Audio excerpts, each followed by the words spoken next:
dans ce numéro, nous avons une division d'expressions rationnelles. La première chose que nous devons faire, c'est de factoriser ou de faire des mises en évidence pour les numérateurs et les dénominateurs.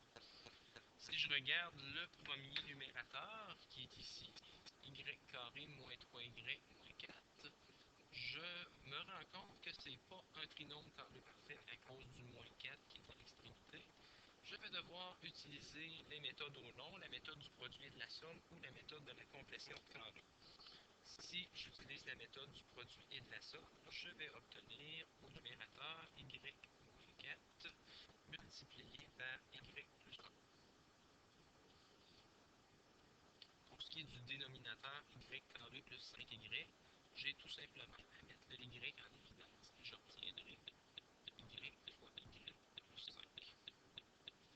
Pour ce qui est du diviseur, je vais procéder exactement de la même façon. Le numérateur va être factorisé, y carré moins 7y plus 12. Ce n'est pas un trinôme carré parfait à cause de l'extrémité ici qui est plus 12. Si je fais la racine carrée de 12, ça n'arrive pas juste. C'est pas un trinôme carré parfait.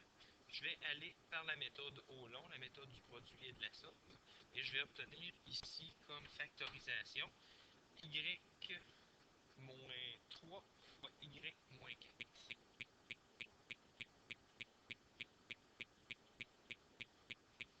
C'est la factorisation du numérateur. Pour ce qui est du dénominateur, y carré plus 2y moins 15, la factorisation va me donner y plus 5 multiplié par y moins 3.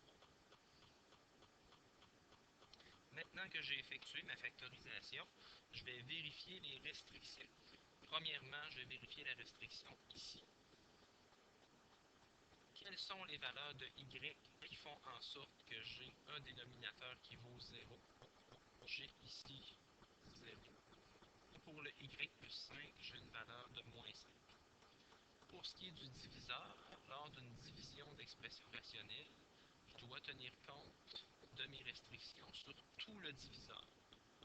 Pour le y de chacun des facteurs. Y moins 3, j'aurai une valeur de 3, qui fait en sorte que ma parenthèse vaut 0. 4, moins 5, et encore 3. J'ai maintenant établi mes restrictions pour la division de cette expression rationnelle.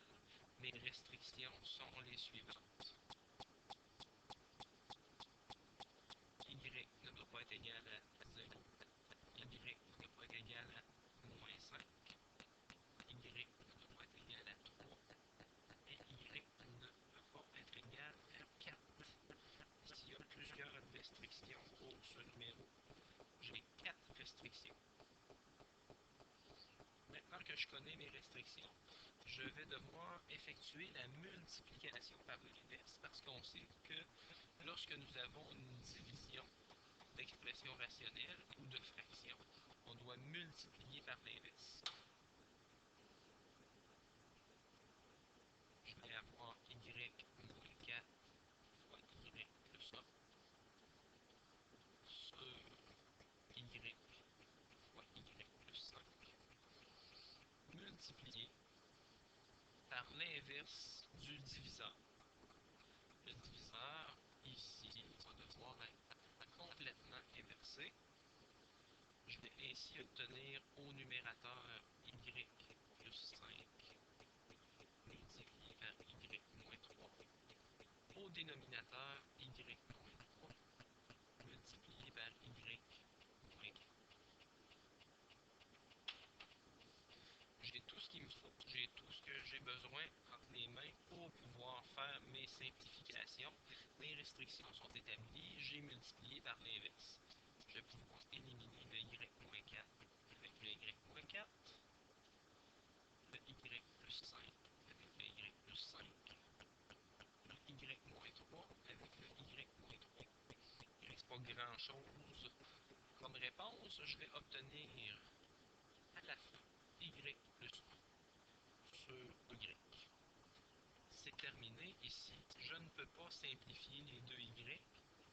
Il me faut absolument un symbole de multiplication pour pouvoir simplifier. C'est très très important. Y plus 1, ce n'est pas